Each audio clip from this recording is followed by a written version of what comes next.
Alrighty, so we're going live right now. I sent you the link in Facebook. Did you get it? Yeah, I put it up. There we go. Let's just open it up so you got the chat going.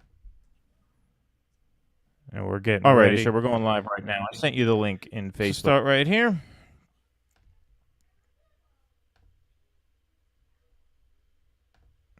Beautiful. All right.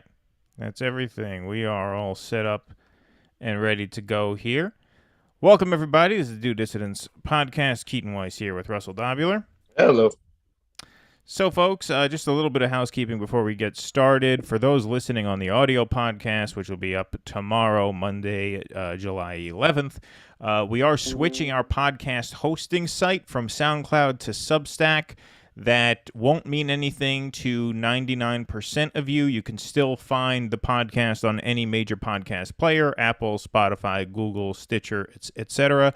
The only people who will have to make a change in the coming weeks are going to be the people who get this podcast straight through SoundCloud, because we won't be putting the episodes up on SoundCloud anymore. So if you get the episodes through SoundCloud, you got to switch to either, like I said, Apple, Spotify, Stitcher, one of those. Google is good, or you could just join our Substack for free and get all of our podcasts emailed to you. Substack also has an app that you can download, so you can get the episodes right in the Substack app, just like you hear them now in the SoundCloud app. Everybody else should be good to go unless there's any glitches. We are keeping the SoundCloud feed up for the next few weeks just to smooth over the transition, but just a heads up, if we disappear from your podcast feed for some weird reason, you know why. Just go look for us again on the podcast player of your choice, and you will certainly find us there. All right, that's all the housekeeping that we have to get to this evening. I hope everybody had a good week. Russell, you look, nice and tanned. I'm getting a little tan myself here, mid-July. I've really got to start wearing sunscreen, man. A guy who works outdoors in the summertime should be wearing fucking sunscreen. Oh, yeah. When I used to guide 3 tours a day in the summertime, I had to wear sunscreen. Yeah. I don't tan. I got the worst of both worlds. So my mother is Maltese, my father's German and Russian. So, I'm half Mediterranean and then half sort of like, Ashkenazi Jew. And I got the hairiness and the sweatiness of the Mediterranean side with the skin tone of the Ashkenazi Jew side. So, like, I don't tan well, and I sweat, and I'm extremely hairy. You were just made to suffer. Exactly. I did not luck out genetically in that sense. But anyway, we're going to talk enough about genetics later on in the show. We have a segment that we are going to... Our segment on Dr. Mengele will be coming. Right, exactly. We have a segment coming up later. We are going to get to Jordan Peterson versus Kulinski. That was a pretty explosive segment that's been making the rounds online. But, of course, what we're going to do first is we are going to start just by talking about the Democrats' new darling, one Liz Cheney. And I wrote a little article that I dropped on our Substack this morning about this, but this is from a more credible source, supposedly at least, the New York Times. Not really. That's what I meant, supposedly, right? Allegedly. I'll just read a few paragraphs to set this up. Right, exactly. Exactly. Liz Cheney's latest fans, Democratic donors. Despite policy disagreements, donors like Jeffrey Katzenberg are backing the Wyoming Republican in a primary, obviously now, because of her role on the House committee investigating the January 6th attack. As one of the nation's biggest Democratic donors, the film producer Jeffrey Katzenberg helped make Barack Obama and Hillary Clinton into Hollywood darlings. But this year, he's backing a surprise candidate, Representative Liz Cheney, the staunchly conservative Wyoming Republican. We agree on little, if anything, Mr. Katzenberg said in an interview, but she has done something that very, very few people in history have done, which is she's put her country over party and politics to stand in defense of our Constitution.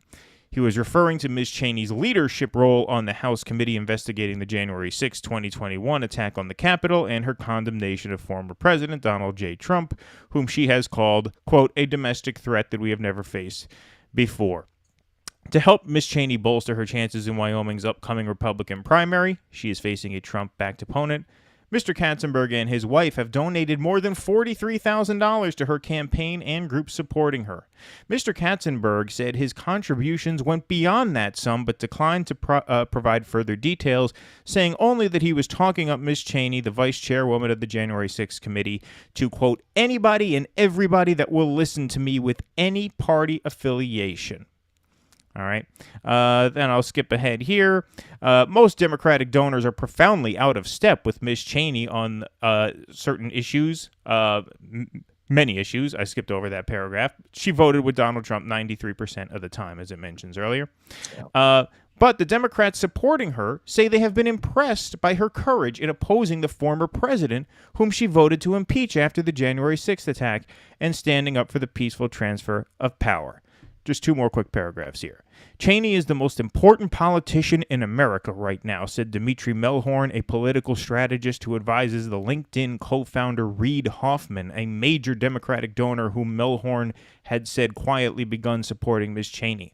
The billionaire hedge fund manager Seth Klarman, an independent with liberal views on social policies, who has given to Ms. Cheney's campaign in recent months, said in an email to potential donors that the Congresswoman was perhaps the strongest voice in the Republican Party speaking out about the importance of upholding the Constitution.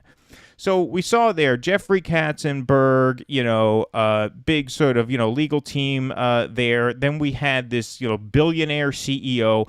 I just think it's funny to add up the net worths of everybody who insists that Liz Cheney's policy positions don't really matter, right? I mean, just what an incredibly privileged position that is. Yes. That's really what it comes down to. None of these people really are going to be affected by policy, so they can afford their fine-minded principles about the Constitution. They can afford, and as you said in your article, Reich should know better. I refer to my article to Robert Reich, who wrote an article floating her for president in 2024, and one of the quotes in there was that we're in a moment in which support for democracy, as he puts it, transcends the specific policies of specific candidates.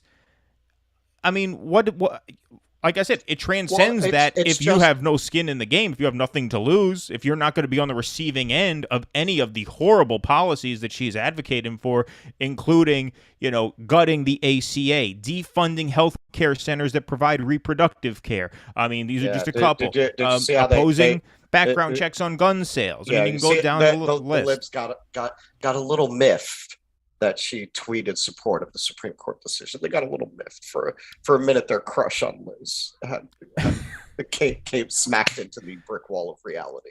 But they buried that pretty quick.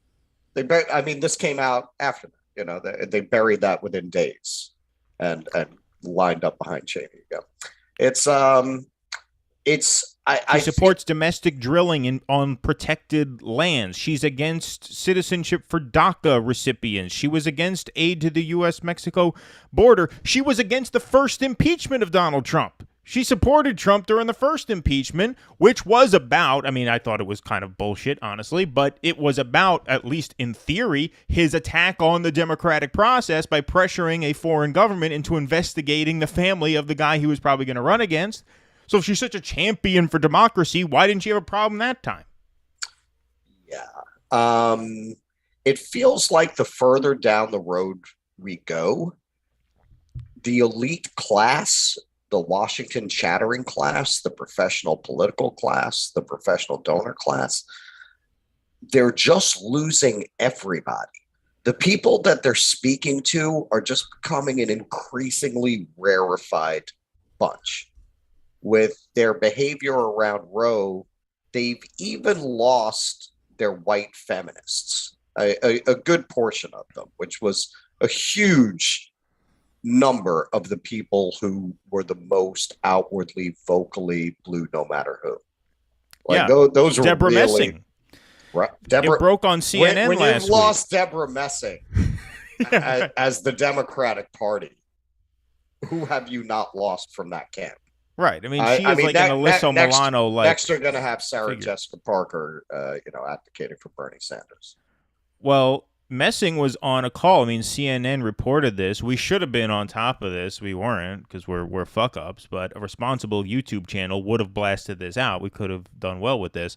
CNN put out a piece detailing how, like, Hollywood people, including Messing herself, were on a call with the White House.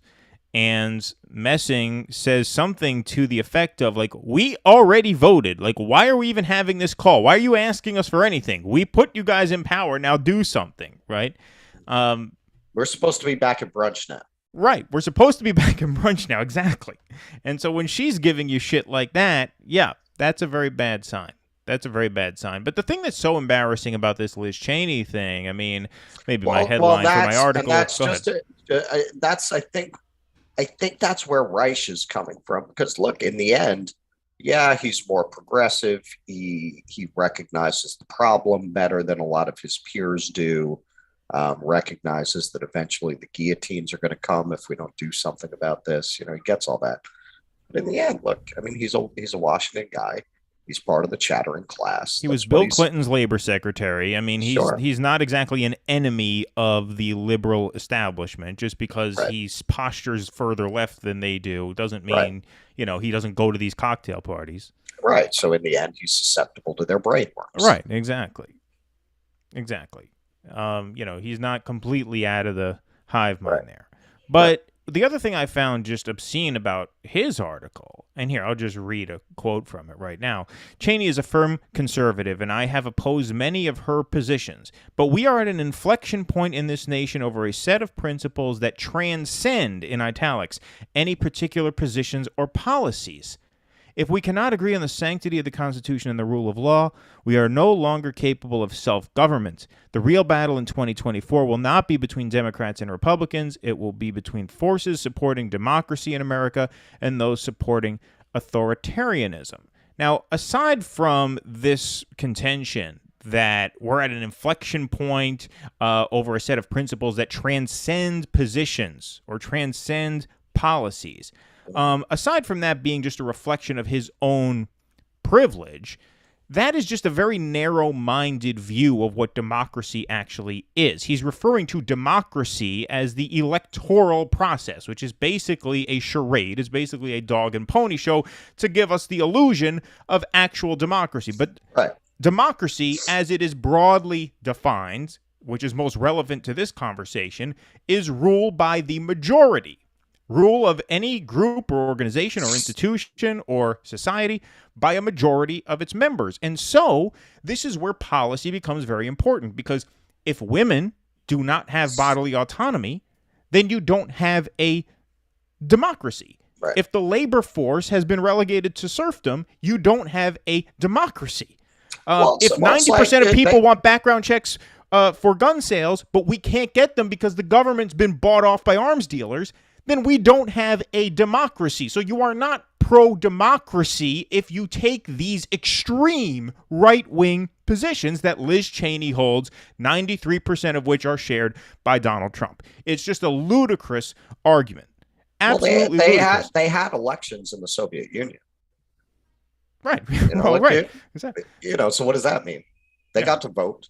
So was it a free society? When your choices are, you can vote for Comrade Dmitry. Right. He is for extra bread ration. Or you can vote for Comrade Ivan. He is for extra grain.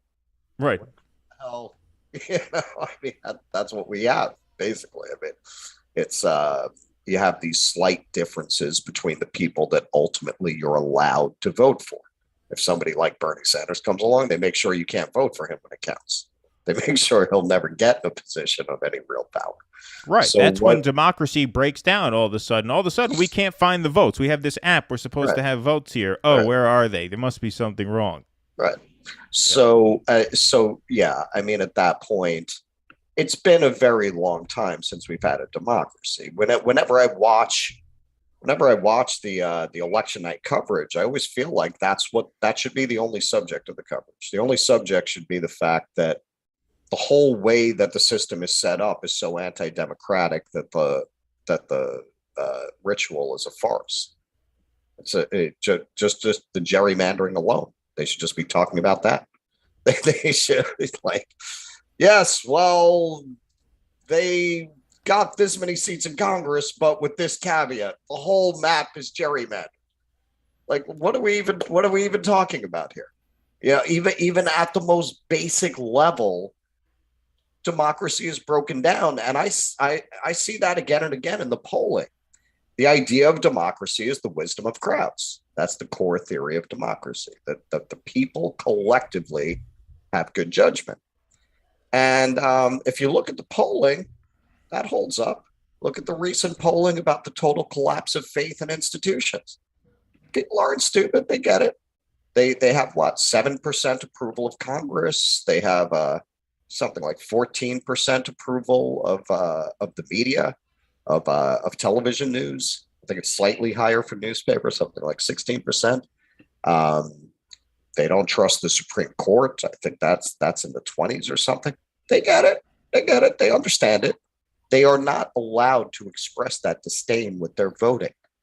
That is why you have such a disconnect between our government and the people. The system has been so rigged at this point that the wisdom of crowds, that is the key component of democracy, is not able to manifest in the government that we actually have.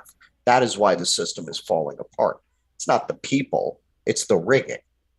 Yeah, I had a very similar thought this afternoon, just spontaneously. Like, it becomes a self-fulfilling thing where the more and more the system becomes rigged at the top, the more and more everyone who does not benefit from the system as it is check out, to the point where the voting public, the voters, are the people who basically buy into the system because they're getting something back out of it. And this is, I put this in my piece also. It's almost like, and many of the people who I'm talking about are the Dems who are now, flooding Liz Cheney's campaign coffers, right?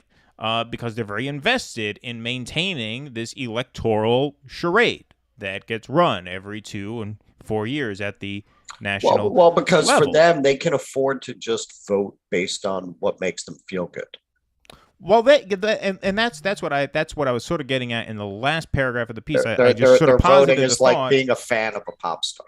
Well, exactly, and I just sort of posited the theory that, hey, maybe somewhere in these people's minds, they actually long for the day when the difference between Democrats and Republicans was pretty much nothing. Like, maybe they liked it back then. They liked it back when these elections didn't matter that much, when this was all just a very low stakes parlor game that just took place in their own little club, inside their own, little corners of the country.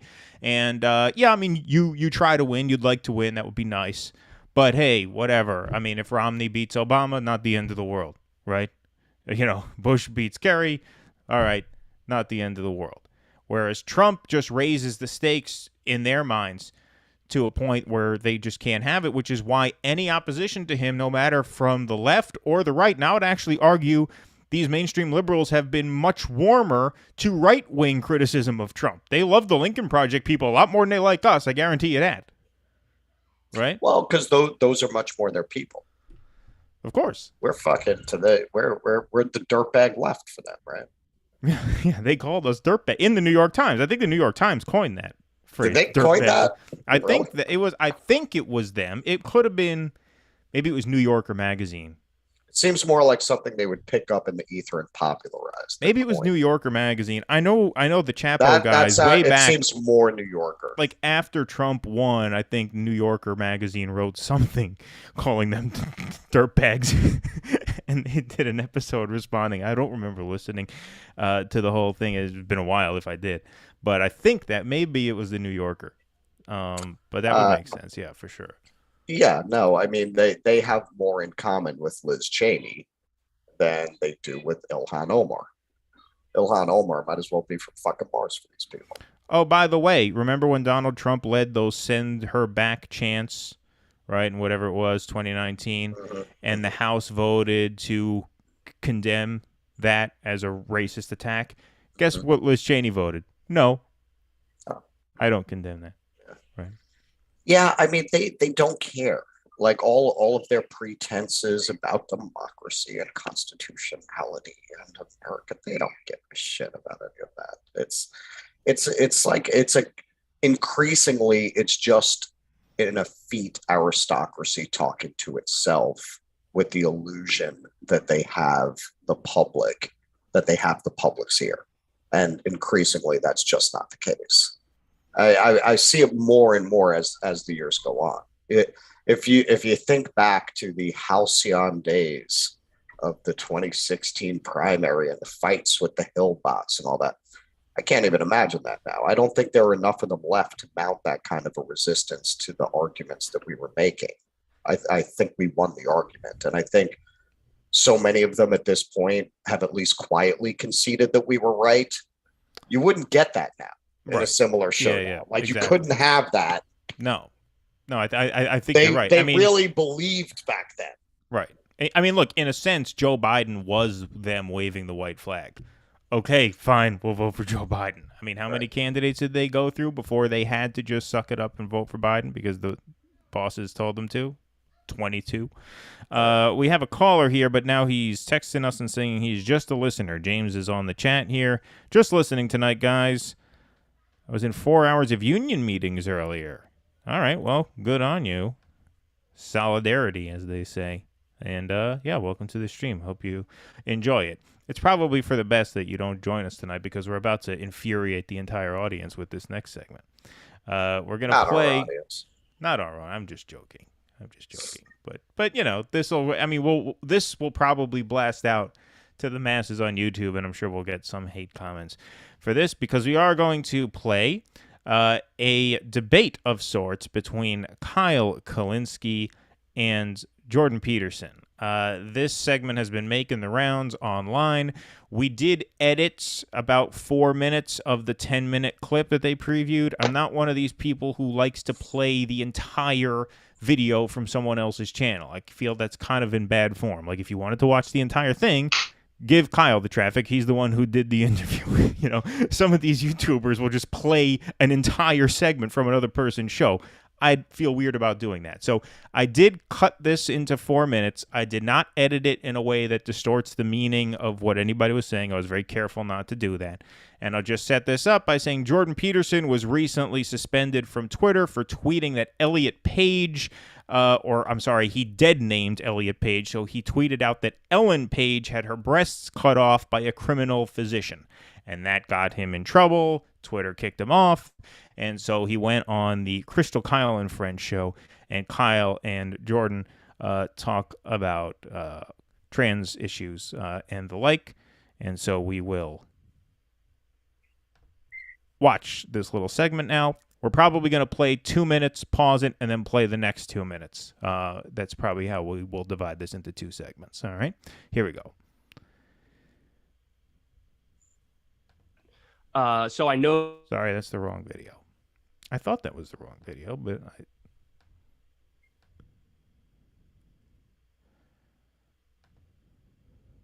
And that's why they call us pros. No, I thought it was wrong, but for some reason the data file size didn't reflect that. Anyway, who cares about that? Here we go. See, I would have left Ellen Page alone if she hadn't been parading her new abs in a fashion magazine. How many kids do you think she can convince to convert? 1? Yeah. 1,000? No, not yeah. No, really? I want to respond to that. I think that with the trans community, it's very similar to the gay community, where back when that first became a big issue, people thought, oh, if we talk about it, if it's in magazines or whatever, we're promoting kids to go down that path. But really what happened is people are who they are. And if they're gay, they just decided to be like, yeah, I'm gay. And they were just more open and honest with themselves. So I don't think you're promoting people to do that. No, you're that's just not saying, what happened. if you are that, it's okay. Wrong.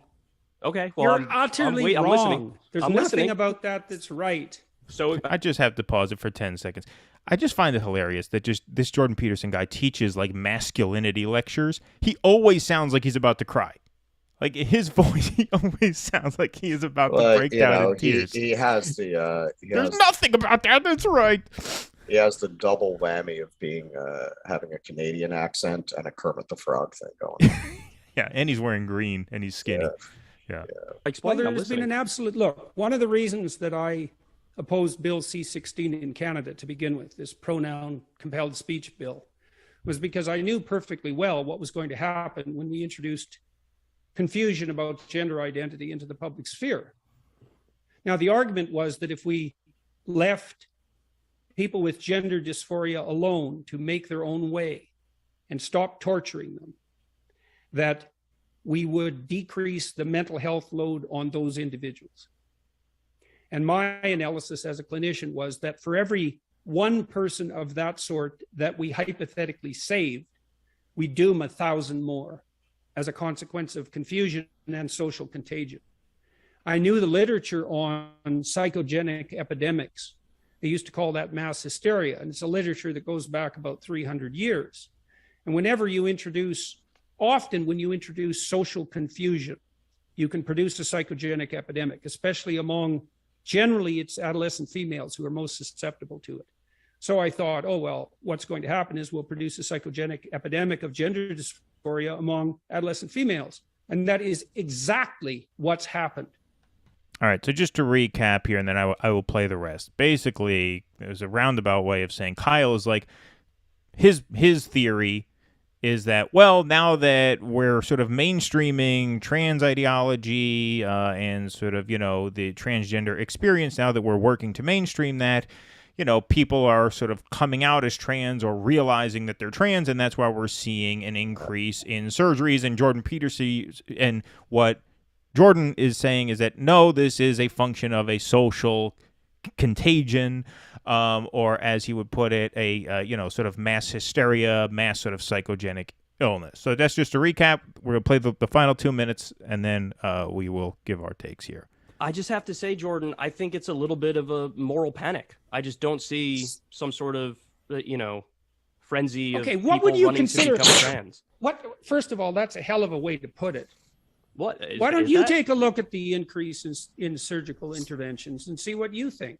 I mean, how many do you think is too many? Again, if we're talking about I'll suffering, answer your question. The argument is it used to be very repressed because that's very outside of the tradition and the norm and the standard, and that now we sort of let the boot off the neck a little bit. What used to be suppressed? The entire LGBTQ community. I mean, it was very recently we even got gay marriage in the United States. First of all, they're not a community.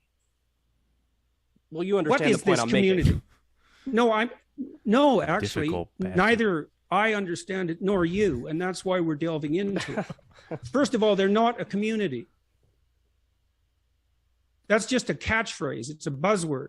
And I'll tell you something else, that almost all the kids who are undergoing surgical intervention, the clinical literature is absolutely clear on this. 80% of kids with gender dysphoria identify as homosexual when they mature. 80%. And that means the vast majority of people who are being converted surgically are gay. Now, how is that an advantage to the gay community precisely? No, see, I'm not taking a position in any way, shape, or form on the kids, because I don't know the first thing about this to comment on the kids. Well, but see, that's why we're having this conversation, though, is because my original question was about the adults and what your take is on the adults. And it sounds to me like, let me ask you guys, would you ban transition surgery for adults?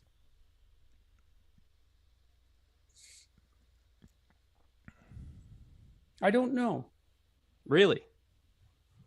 Yeah, really. We're paying a big price for it, and I think that it was an act of stunning hubris to conduct the first trans surgery procedure. See, All right, Russell, you want to take a stab at this first? Well, as our friends would say, there's a lot to unpack there. Okay, yeah, quite a bit. All right, so Peterson is right on a lot of his facts. Unfortunately, he pushes. His tweet itself was inappropriate. He's an adult. It's none of your business. what an By adult he, you does. mean Elliot Page. I mean Elliot Page. And he also is a public figure. The idea that Elliot Page has a responsibility not to appear in public anymore because he's now a man, that's ridiculous. He's a public figure. He's an actor. He's got a right to live his life as an actor. Of course. I look, as someone who feels that a lot of the points that I think Jordan Peterson is making badly here, because it's couched in so much that is over the line and over the top, it's unfortunate because we need to have this debate, and we don't have enough people who have prominent platforms, who have mastery of the data, who are willing to fearlessly go out there and talk about it like Peterson will. And now he's turning into a fanatic. And also at the end there, when Kyle says, should adults have the right to do this, you see the wheels spinning in his head. And this is where I've always taken Peterson with a grain of salt. I think he's a very overrated intellect. I think he's an extremely overrated broadcaster. I mean, he's not pleasant to look at, listen to, nothing. I mean, he's not funny. He's not charismatic. He has no rhythm. He's got no presence. He's just this weird sort of like weak, weepy man who I don't think is like particularly brilliant to the point where it compensates for any of that lack of talent. But anyway, that aside, you see the wheels spinning in his brain. That's not what it's about. It's about the fact that you have somebody who is a very highly trained psychologist who's willing to charge at these fictions. But now he's working for Ben Shapiro, right? He's working for the Daily Wire now. And when Kyle asked him that question, should they have a right to transition, you can see him, and this is speculation, of course, but it looked to me like he was thinking, what can I say to maintain credibility with Kyle's audience and not piss off the Ben Shapiro audience who just hired me, right? Like, it seemed like he was trying to find an answer there, and he didn't have one, which is why he answered, I don't know. Right? Maybe. I can say, having seen a lot of his videos over the course of his public life, or post becoming very prominent, he had a drug problem a couple of years back that he came off, and that's definitely changed his vibe. He's definitely got that dry drunk vibe going on in a way that he didn't have before. I shouldn't laugh. It's a serious thing. In all seriousness, we wish him the best with dealing with that. I don't wish any he comes off that way now, like a dry drunk, like he's got that in a way that he didn't before. There's this like angry tension. I also think, look, what he's taken upon himself. It's not a key to a happy life to appoint yourself one of the few public intellectuals who's really willing to go tooth and jowl with this movement, in all areas. Just dwell on this, the entire woke panoply. It's gonna get to you, man. When I've watched his videos lately, and particularly this one, it's a little Lenny Bruce, man. After a while, his act just got really angry and bitter. Right. That's what he's starting to sound like. He's just so pissed off at this point. And that's not to say everything he says is right. I think he's mostly wrong here in what he's talking about. The tweet itself that is the basis of the interview, he's completely out of line. And to say this about adults, but it's unfortunate because there is a valid point in there that he's making about social contagion, which is if you actually sit there and honestly look at the numbers, the fact that there is a social contagion element to this is as plain as the fucking nose on your face. And Kyle really does not know what the fuck he's talking about. No, he does not come off great in this interview either. So before we get into comparing it to when people being gay became more acceptable. Absolutely. Listen. Absolutely. Hold on. Is it okay if I just... This is how that played out. There were people in your class that everyone knew was gay, and they weren't out. And after it became more acceptable, they were out. there were no more gay people than there were before. You know what I mean? There was no explosion of gay people. There was an explosion of honesty about the people you already knew were gay. And yeah, maybe a certain percentage increase, but nothing like what you're seeing with transgenderism. And you're not seeing this weird demographic shift. You didn't see that with gays, where a group that had almost completely not even existed in the statistics, adolescent natal females, are now the majority of self-reported gender dysphoria patients. Nothing to see here from the people who brought you the Salem witch trials, anorexia, bulimia, the satanic panic, a group that we know is particularly prone to social hysteria and has driven many mass hysterias in the past. Nothing to see here. 1,000% increase in that population in America, 4,000% in England. Nothing to see, really. Nothing to see. Right. I mean, I think what Kyle was saying is that you can basically measure the number of gay people pre-acceptance and gay people post-acceptance as something that looks like an explosion in homosexuality, which is really just gay people coming out. And I think he's trying to make a parallel now, where he's saying that now that it's acceptable to be trans, that's what they all say to defend us. No, I and it's understand. absurd. I just want to clarify, right? But I just want to say, like, well, first of all, if we could just back up a second here, I think where Kyle gets this wrong, and I think a lot of people on the left get this wrong, is equating realizing you're gay with realizing you are a different person altogether. Yes. When you change there's a big difference between thinking that, hey, if I'm a guy, maybe I like other guys, right? I'll make this very personal for the audience's benefit. It's weird talking about my own kids in this way since they're 3 years old. I don't really love doing it, but it's the best way to make this point, and we're doing a show here, so I should say. My kid comes to me when he's 16, 17, 18, or in college, whenever, and says, hey, I think I might like men, so maybe I'm bisexual or maybe I'm gay. I would tell him, great, do what feels right, be yourself.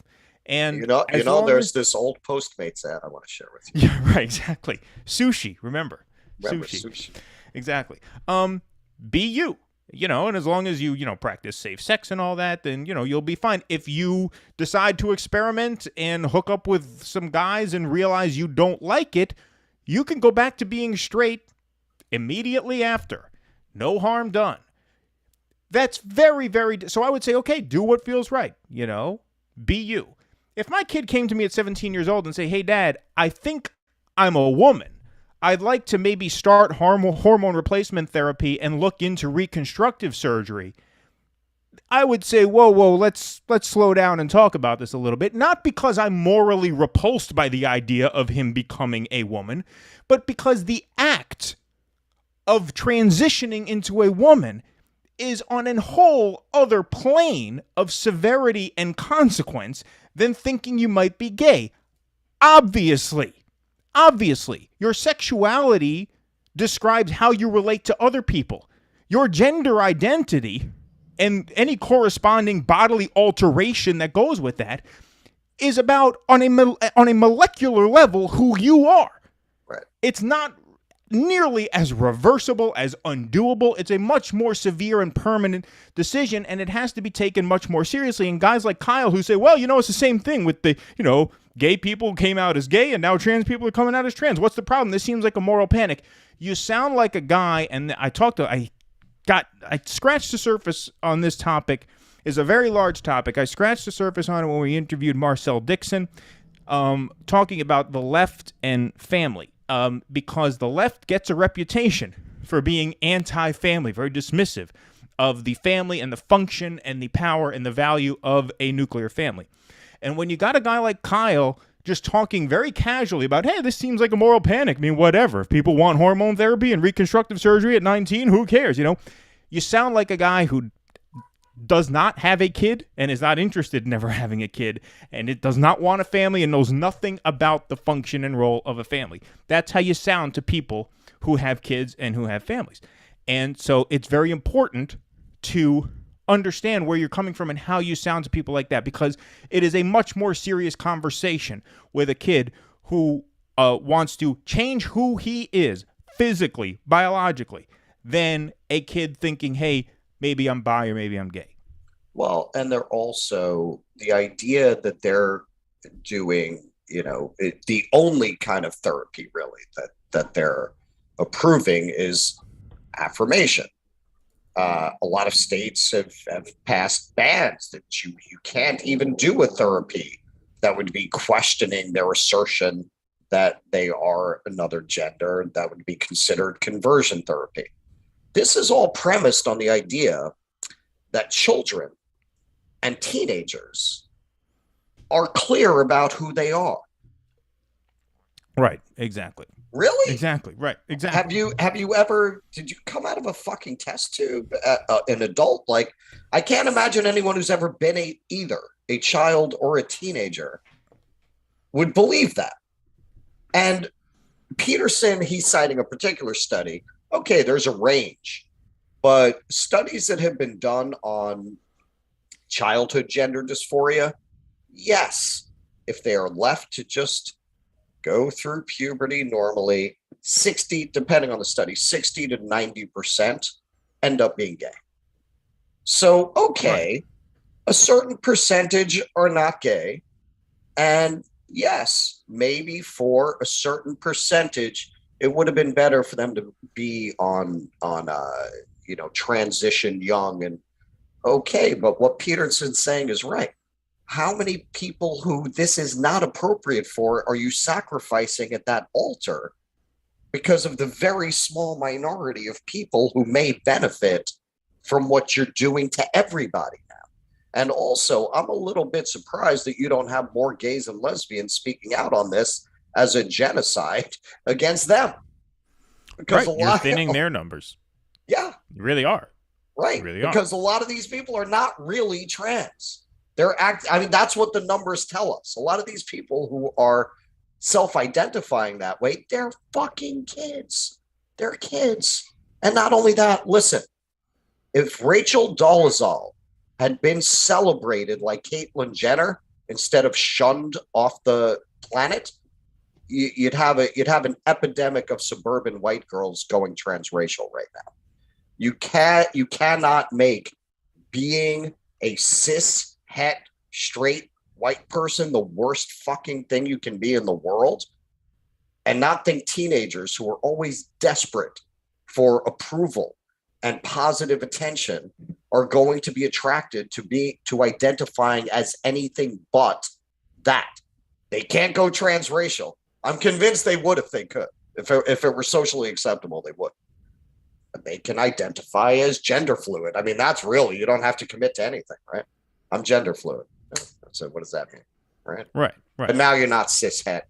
Now you're not that horrible oppressor. Well, sure. I mean, I think there is a certain element to that. Emoji comments, my 5-year-old niece is living as a boy. It seems a bit early to start making decisions like that. Yeah, I mean, I've talked about my cousin a couple times on this show. She's a trans woman. When she was obviously born a male, the first time I met him, he looked like a girl, sounded like a girl, acted like a girl, talked like a girl, and turns out he is a girl, or she is a girl, right? I don't want to dead name anybody. This is the new thing, right? But she didn't transition until she was an adult. I mean, she was a grown adult. Our brains are still developing until we're 25. Your brains are not fully developed until you're 25, right? The idea that teenagers, you wouldn't let your 12-year-old get a freaking tattoo, and you're gonna start giving them puberty blockers, and this is where it reminds me the most of the Satanic Panic, because with the Satanic Panic, you had the same exact kind of climate where all of these experts came forward insisting that this was for real, that there's a nationwide network of child molesting Satanists, and if you questioned it, you jeopardized your career at the time. So the only voices you heard were people who were going to go along to get along, or people who were actually using it to advance their career. And then that would allow people who were advocating for the idea to go, oh, do you know better than all of these experts? Look at all of these experts. What do you think? They're all wrong? These are doctors who are saying this. It's the same exact shit right now. It's the same. In a lot of ways, it's worse, actually.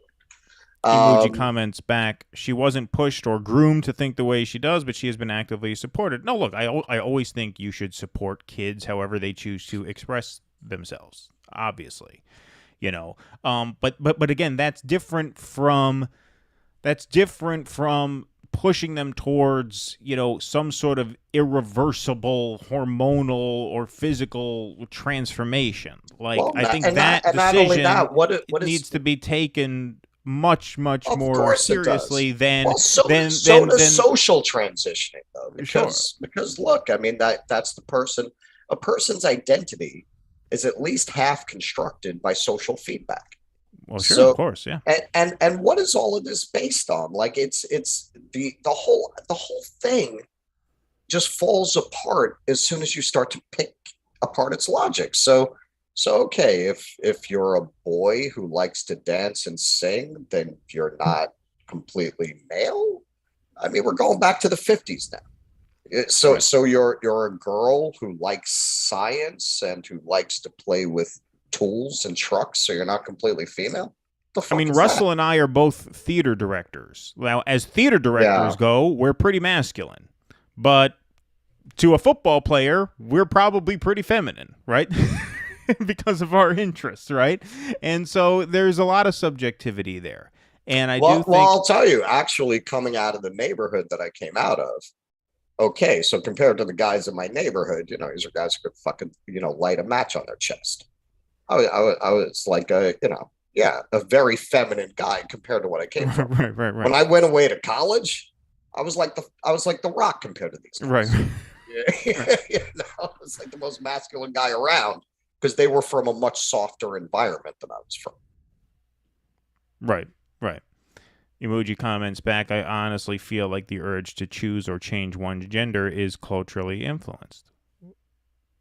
Yeah, I mean, look, I can't really argue with that. I think that's okay, but look, there's been a lot of science done on this, and this is the thing, you know, coming back to reality, planet Earth, where science matters, and you know, there's biology. It really depends on how much testosterone people are exposed to in the womb. There's been a lot of research on this. You have some women who have a disorder where the babies don't get as much testosterone in the womb. And if they're boys, they will tend to wind up being more feminine in their gender expression. Boys will tend to come out as babies, more interested in mechanical activities, toys, things like that. And girls will, from infancy, be more interested in social things and dolls. And you see this cross-culturally all around the world, isolated tribes. It is about a biological process. We are a species that has evolved for millions of years to complement each other in a certain way. Now, that does not mean there's no room for variation, but the variation is a very tiny percentage of the whole population. To take that variation and say, well, that means there's no gender. It's absurd. Right. That's absurd. Yeah, sure. And you can believe everything I'm saying right now. And this is where conversation's gone completely off the rails. I'm for trans rights. I don't believe there's no such phenomenon as I don't know. Sorry, I'm reading the chat here. I don't know if Cassie's if you came in late, but we're not siding with Jordan Peterson on a whole. You know, I mean, I don't know if maybe you came in later if you're behind, or if you didn't watch the you should watch the whole thing. Watch the whole thing, because we certainly, I mean, we started the segment by saying, of course, it's absurd to say that people shouldn't have the right to transition, right? And the other thing that I'll say, because I meant to make this point earlier, when he says that we've paid a real social price for this, we've paid a hell of a price for transition surgeries. Okay, even if you think that's true, even if you agree that this has been a net negative for society as a whole, there's a whole lot of things that are net negatives that we allow because people are free to do what they want with their bodies, such as tobacco. You don't think alcohol is a net negative? I mean, I can't think of something more costly to society than alcohol consumption, yet nobody's saying that we shouldn't allow people to drink alcohol, right? And so even if he's right there, that's still not a reason to say that adults shouldn't have access to this care, this treatment, if they want it. All we're saying is that, or all I'm saying, I won't speak for Russell, is that for Kyle to be so dismissive of the choice, because that's really what Kyle is doing. Kyle is basically saying, hey, it's not a big deal for a man to want to become a woman or a woman to want to become a man. And I'm saying, no, that is a really big deal. Now, they deserve full equal rights, protection under the law. They should be able to marry. Yes. They should be able Yes. to have Yes. kids if they want. Yes. They should not face Yes. any discrimination in the workplace or Yes. anywhere else, obviously. Yes. But it is a big decision. That is Sure. a big decision. That's a much bigger and more consequential decision than deciding, hey, maybe I'm bi. Right. You can't equate those two. Well, and also, as I said, I've lived through both. This is not what happened with gay rights. This is not what happened. I never felt like there was any element of social contagion to people coming out as gay or coming out as bi. I felt like the argument they make about trans actually was the case with gay rights, that more people felt comfortable. So you had a bump, but not like something that just doesn't make sense, where clearly something else is going on there. And I think part of the problem with this conversation and the direction it's taken, and I blame that on the trans activists, is, look, you got two people here who everything you just said, we agree. Complete rights for trans people, no discrimination in the workplace. And yeah, like, sure. You can believe that. And at the same time, you can believe there's a social contagion that's leading a lot of people who really are probably gay and lesbian to believe that they're trans. And beyond that, a lot of very confused, awkward, self-doubting teenagers in the middle of this environment where they're being told that if they're cis het, that's not good enough. You know, I mean, do people remember being teenagers? Like, come on, man. Like, it makes sense that you'd have this social contagion. And given that this is not like becoming a goth, you know, you can always wash that hair dye out when you grow out of it. Well, that's what I mean.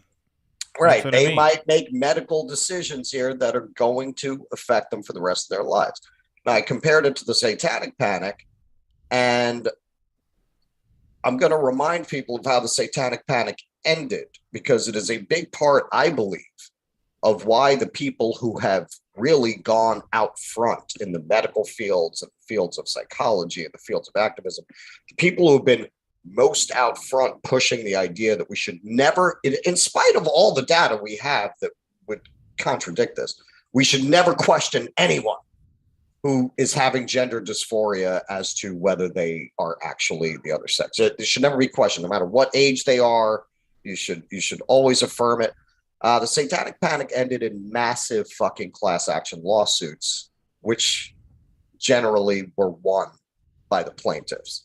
These people know that if we ever start to, and eventually we will, I believe, because you can only hold down the truth for so long, we start to actually have an honest conversation about the fact that you've probably destroyed the lives of a generation or a large portion of LGBT people who were railroaded into being trans, who just would have ended up being gay.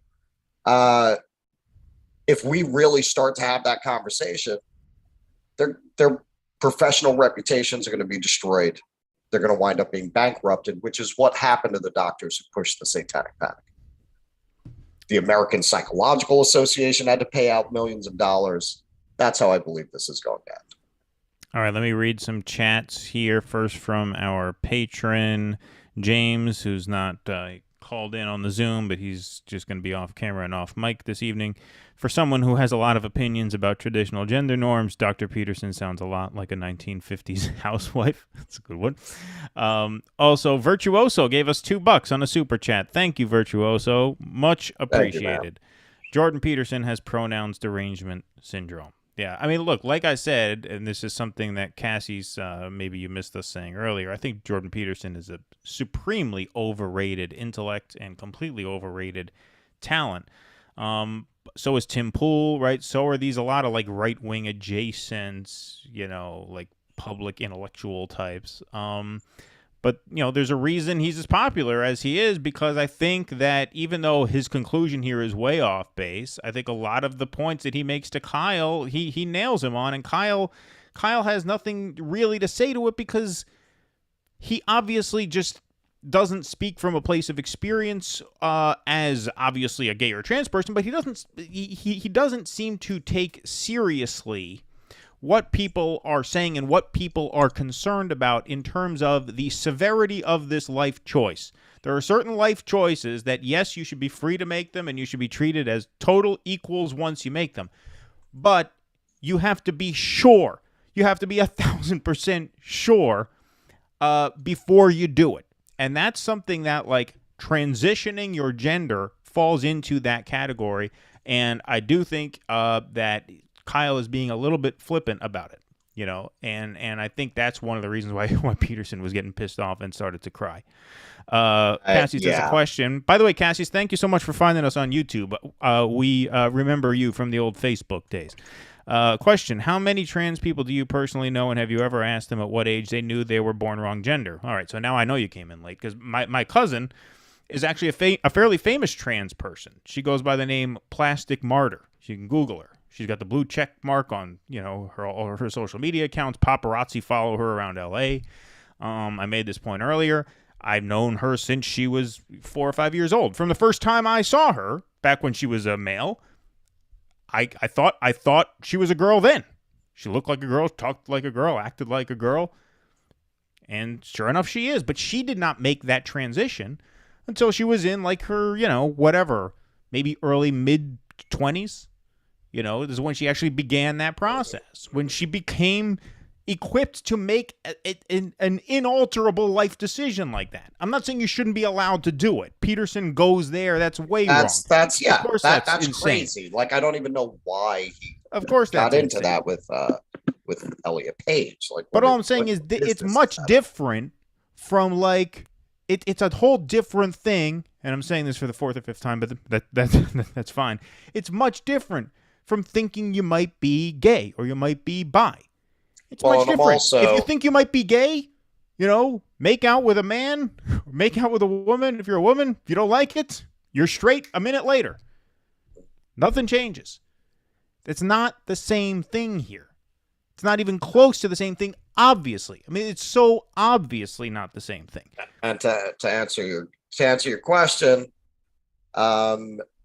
yeah, look, I'm from New York, and I came up in the arts community. I'm not somebody, you know, how many trans people do you personally? Come on, man.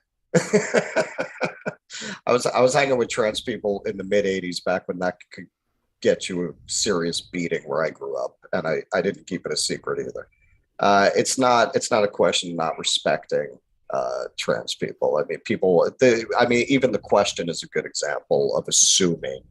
You know, that's where people go immediately. They want to try find some kind of, like, anti-trans feeling or something they can twist that way. No, man, I'm sorry, it's not about that. Yeah, trans people, as a rule, they knew from very earliest childhood that they were trans, but you hear the same thing from gay people, that they knew from very early childhood that they were gay. And I think when you take somebody who's 5 years old, we know from the literature, it's very hard for a child that age to know which is which. to know, Right. because naturally, if you're same sex attracted and you're also drawn to the hobbies and kind of gender stereotype activities of the other sex, it's natural for you to think, especially as a small child, oh, I'm the other sex. But historically, based on the studies that have been done, that's not really what it is. For some it is. For most, it is not.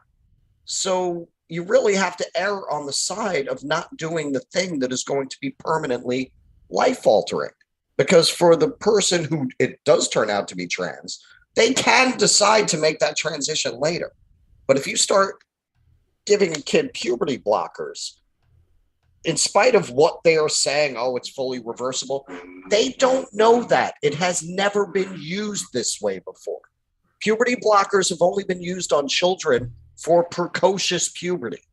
Cases where like an 8-year-old is having puberty, they'll give them puberty blockers. They've never used it on people who are about to have natural, biologically prescribed puberty, and you're just going to stop it. So telling the public en masse, oh, no, it's fine. It's just the same as somebody thinking you're gay. Right, exactly. It's exactly. To equate that with someone thinking maybe they're gay, right, is just ludicrous. Because you're not talking about a medical intervention. You're right, not talking about something that may fuck up your body for the rest of your life. Being gay there is are no how... long-term studies on what that does to people. They don't know. It is. I mean, it's incredible to me that they're getting away with telling the public, no, it's fine to put kids on puberty blockers. There are no long-term studies on it by definition, because it's never been done before. It's an off-label use for that medication. Here, you know what? I'll give my cuz a bit of a plug here, right? Family got to look out for each other. This is my cousin here. Plastic Martyr, she goes by. Right? That's her. Lots of interviews everywhere. Like I said, she's fairly big in that scene. She lives in LA. She was interviewed by TYT actually. About approximately like a year back, I think. Yeah. So that's her. And like I said, known her since she was, 4 or 5 years old. We're not particularly close because she lives on the other side of the country, but when she's on this side of the country, there tends to be a family gathering. We see each other then, and vice versa when I'm on that. So yeah. Anyway. All right, I think we've exhausted that subject. And finally, just to put a button on it, the last thing I'm going to say, not about that, something, because I've been doing a lot of reading on this subject, and I don't have to tell you, there is an effort to shut down the ability to do research in this area unless it is completely in line with trans activists' gender ideology. They're trying to get irreversible damage pulled from Amazon. And I got to say, no matter what you think about these issues, what the fuck is wrong with the modern left? Like, this is not who we're supposed to be. We're book banning now. Really? We're the book banners now. We don't want people to be able to explore different ideas and debate. So I'm reading that book right now, and I will tell you, it's journalism. She's not a conservative. She's a lib. Like, she's not writing from a place of, oh my God, those horrible trans. She's not Matt Walsh. So like, why would, and even if she was, book banning is over the line. You don't do book banning. I'm Jewish. I would never be like, stop selling Mein Kampf.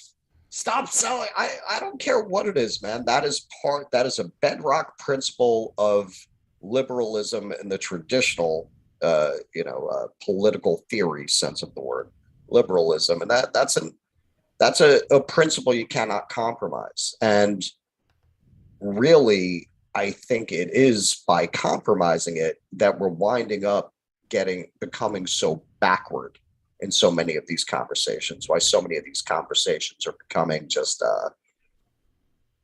not based in anything that approximates a debate based in reason and scholarship and evidence. It's all become about, and this is what I think the activists want it to be. They want it all to be about emotion, about whose feelings are hurt.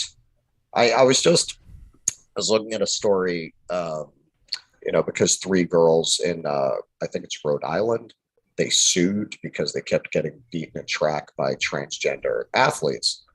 And I think it's USA Today originally wrote the essay that one of the girls wrote about why she had brought the suit. And originally it said, I have a disadvantage. The person that I'm running against has a male body.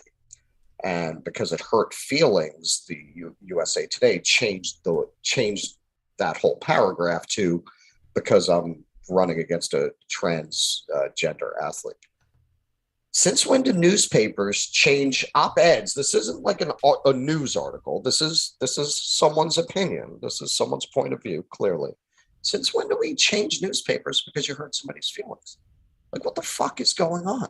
What is this? Well, look, one of the things that Kyle told Jordan Peterson before we cut in was that he didn't think he should have been banned for saying what he said. And I think that Kyle's right about that. I don't think he should have been banned for saying what he said. Although what he said about Elliot Page was stupid and mean. But, I wouldn't have banned him. I think those need to be regulated as public. You have got to be and, able to have these conversations openly. Yeah.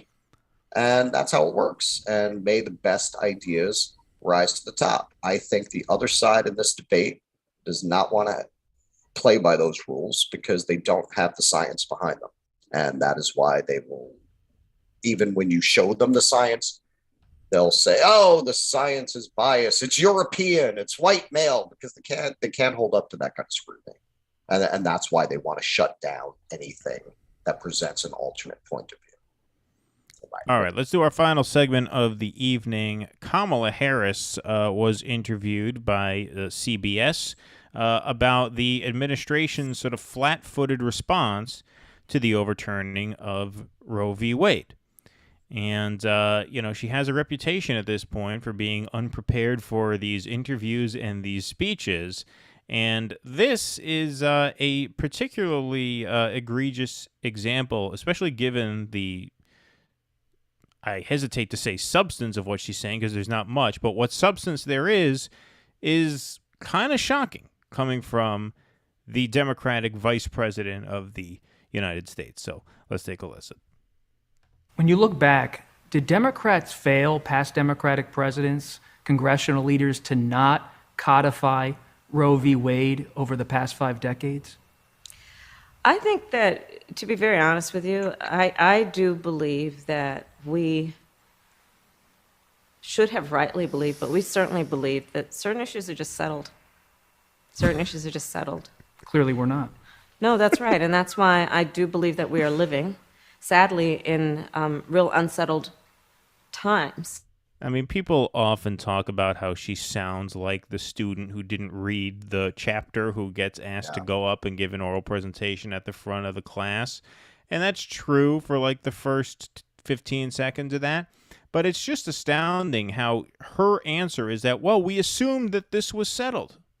We assumed that abortion rights were codified in the Constitution, basically, is what Roe v. Wade ruled, and that this would never come up again. Which is just, I mean, how you could say that with a straight face is just shocking, because it is demonstrably untrue that Democrats felt that way, because every single election cycle inevitably comes down to sort of shaming disaffected lefties into voting Democrat precisely because the abortion issue is not settled. Right? I mean, that's how they use this issue. That's how they weaponize this issue in order to drive fundraising and votes by saying, hey, you have to elect us and you have to fund us, because if we don't win, the Republicans are going to appoint enough people to the bench to overturn Roe versus Wade. So in what version of reality or history was this ever considered settled? I mean, it's just astounding that you can go on TV and try and make that point and expect that people will, even come close to taking you seriously. I'm starting to think that Kamala was actually the perfect choice for VP, because they needed someone less coherent than Biden in that role so that people wouldn't be pushing Biden to step down now, right? Who else would not have upstaged him? Not just upstaged, but like if you had Stacey Abrams there, people would be telling Biden, all right, just step down already and let her do the job, right? Yeah. She's obviously more capable. She can do it. Just get out of here. With Kamala, people are like, no, you know what? She's, in a way, even worse. She's even worse than him, so we better keep him around. Maybe it was good strategy. It was good strategy for Joe, just not for the country. Right. It's good strategy for Biden. Yeah, who would ever have thunk that the woman who the media was lobbying for 4 years before the fucking first primary vote was cast, who blew it so bad she couldn't even make it to New Hampshire, sucks at being vice president? Who could have seen that coming? Nobody has ever been handed a bigger opening advantage than Kamala Harris was by the media. And she squandered it so badly she didn't even make it to a primary. I mean, that tells you everything you need to know. And I'm sorry, man. I know we're not supposed to talk about this. Yeah, tell me one more time how she didn't sleep her way to the top, okay? Go ahead and tell me. Yeah, no, she was just so charmed by a married 60-year-old Willie Brown in her 20s. You know, that was just a romantic attraction that had nothing to do with trying to get herself ahead. When you see the complete lack of political talent that she has, and you look at that personal history, I mean, why is she in this position? Yeah, no, I mean, it's really remarkable. One of my favorite hits of hers, here, I'll play this right now, actually, when she was talking about space. I don't know what the full context of this was, but here she is. Remember when Kamala gave this stirring speech about space? That's classic. Space is exciting. It spurs our imaginations, and it forces us to ask big questions. Space, it affects us all, and it connects us all. I mean, wow. Like, how do you even go up there and do that? It sounds like Ali G writes her speeches. You can just imagine, Wagwan, yo, today we is here to talk about space. Space, well important, isn't it? But what exactly does it mean? It connects us all, and it affects us all. She's kind of like, I'm trying to think of an equivalent vice president. She's kind of the Dan Quayle of the Democrats. Right, yeah, exactly. She's like our Dan Quayle. Yep. Just pretty remarkable. And something came across the wire, by the way, just before we started recording, and we would have planned a segment on this, but it happened this afternoon. A Biden spokesperson basically repudiated the sort of pro-choice Democratic left in a statement this afternoon. Really? Here, yeah, I'll bring that up. This just came across the wire a few hours ago. I thought they were trying really hard to yeah, right. placate the white feminists. Out of step here. I'll Google it. Here it is. Daily Beast covered it 10 hours ago at this point, so I guess it must have broke a little bit before I saw it here. When it comes to the Roe response, outrage erupts as White House calls abortion rights activists out of step. Let me see if I can get the quote. What? Yeah, so there was a Washington Post piece. Yeah. Really. Okay, so the apparent jab was made in a statement to the Washington Post responding to criticism of what many Democrats see as a response that has been too little, too late. Right. And this is CNN reported on this. I think the Washington Post did their own article about this, about how people were getting impatient with the Biden administration's sort of weak response to the Roe overturn. And White House Communications Director Kate Bedingfield said, quote, "The president has been showing his deep outrage as an American and executing his bold plan, which is the product of months of hard work ever since this decision was handed down."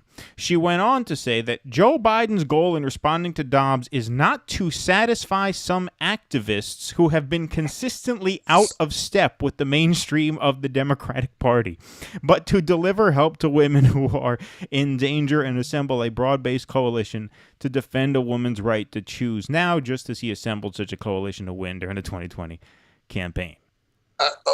Okay, so... Basically, the Women's March were out of step. Yeah, but I don't think that's where they're coming from. I think that they're so used to like putting shit on like the Squad and the Bernie left that that's what they're trying to do. Like, because that's usually the language they use when they're attacking the Bernie left. What, the activists, like the Black Lives Matter, defund the police Yeah, exactly. kind of thing? Exactly. I think they're trying to put it on that. Right, but these activists they're talking about are the pussy hat people. That's what the Women's March was. So what are you saying? They're not the mainstream Democratic Party? I've never seen a more mainstream Democratic group than at the Women's March. I think they're so at a loss that they're thinking that by, using those dog whistles, they can whip up the white feminists back to their side. That's how I'm reading that. Just like put out there, hey, right, because they're very responsive to the messaging that like, oh, no, don't push it too far, not defund the police, right? These crazy leftists. Right. They're jeopardizing us. They're hamstringing us. Yeah. But that's not working. If we don't shut down those leftists, we're not going to be able to pass our you can have an abortion up to 2 weeks after becoming pregnant bill. But here's the problem, and this goes back to what we said at the top of the show. If there's one person on Earth who you could count on not to see through that bullshit, it's Deborah Messing, and she apparently now sees through that bullshit. Oh yeah. It's not going to work. Yeah, so it's doing right. That's. I took a minute to decipher. Like, what are they doing? Oh, they're trying to punch left on this. Well, of course, in a really stupid context. Of course. I mean, the activists. I mean, you're talking about Planned Parenthood, right? I am hard pressed to find. You're talking about the women's organizations that basically tarred Tara Reid for you guys, right? Exactly. I mean, I cannot think of any institution on earth that has been more loyal to the establishment wing of the Democratic Party than groups like NARAL, Planned Parenthood, Emily's List, who you're smearing now. Right, Emily's List, exactly. Who now you're trying to lump in with, some like street radicals that you always try to, pin your failures on. And it's like, that's desperate. It's so outrageous. It's so desperate. Exactly. Because, like I said, if Deborah Messing isn't falling for it, nobody is. Because Deborah Messing is as fucking dumb as it gets. She's her and Alyssa Milano, they're like the queens of the white feminist shitlibs. Right, exactly. And if they're giving you shit on the phone, it means that this is not going to like if there were white feminist shitlib Asgard, they would be Odin. Right, exactly. All right, I think that's our show this evening. I put the links to our Substack and our Patreon. We are thinking about, we're not thinking about, we are going to, within the next few weeks, add a second show to the calendar every week. It will not be a live stream. What we're going to do is we're going to get... It's going to be burlesque. Right, exactly. It's going to be more of a put-together hour-long piece. We're going to get some sets. We're going to get some music, some transitions, some regular segments, and we're going to air those every Thursday night, probably at 8 or 9 p.m., the prime time. We'll probably put it at 9 just to compete with Maddow. That's be my guess. Yeah. Take some of her share away. Right. Yeah, maybe they'll realize they made a mistake with Alex Wagner. Exactly. Right. Yeah. It'll be every Thursday night, and it will premiere on Thursday night. So we'll still have a live chat and everything, but it'll be a little bit more polished and structured. And then, of course, we're still going to do the live streams every Sunday. But one of the ways we're going to make this happen is we're going to be using the funds that we get through Patreon and through Substack. So if you can sign up to help us out, help us add this second show successfully, we would love you for it. I put the links in the chat right there, dudissidents.substack.com, patreon.com/dudissidents for as little as $5 a month. You can support us, or you can drop us a super chat like Virtuoso did. Every little bit helps. So thank you guys very much for doing that. We will try to get those second shows up within the next few weeks. but we want to do it right, because it'll be a fun thing that we're going to add. We'll put some video essays in there, some little gag reels and things like that. It'll be fun. We'll have like a nice hour-long presentation midweek, plus these weekly live streams. All right, I think that's about everything we got. Like I said, we are switching podcast hosts, so just be on the lookout. If you're subscribed to the audio podcast, just make sure you're still getting these episodes. Over the next couple of weeks, we're going to be making that switch over. Most of you guys don't have to do anything, but the best way to stay in touch with us, be it through video, audio, or our written content, is our Substack, and you can join that for free. You do not have to become a paid member. DoDissidents.substack.com. Just put your email in, and you get everything we do, audio podcasts, written pieces, and video drops emailed to your inbox. And there's even a Substack app, so you can play all this stuff right in your phone, just like you would a YouTube app or any other podcast app. All right, that's all we got, right? That's it. All right. Beautiful. Well, thank you guys very much for watching. We had a lively chat in here tonight, as I knew we would. We have an interview coming up this week. I usually don't like to reveal who the guests are going to be beforehand, but this one seems pretty locked in. We did a couple segments in the last couple of weeks about Matthew Ho, Senate candidate in North Carolina. He has agreed to come on, so we're going to be interviewing him tomorrow, and we will publish that in audio and video form later in the week. So be on the lookout for that. We're pretty excited about that. Thank you guys very much for watching. Thanks to our podcast listeners for listening. Be safe. Be well. Have a great evening.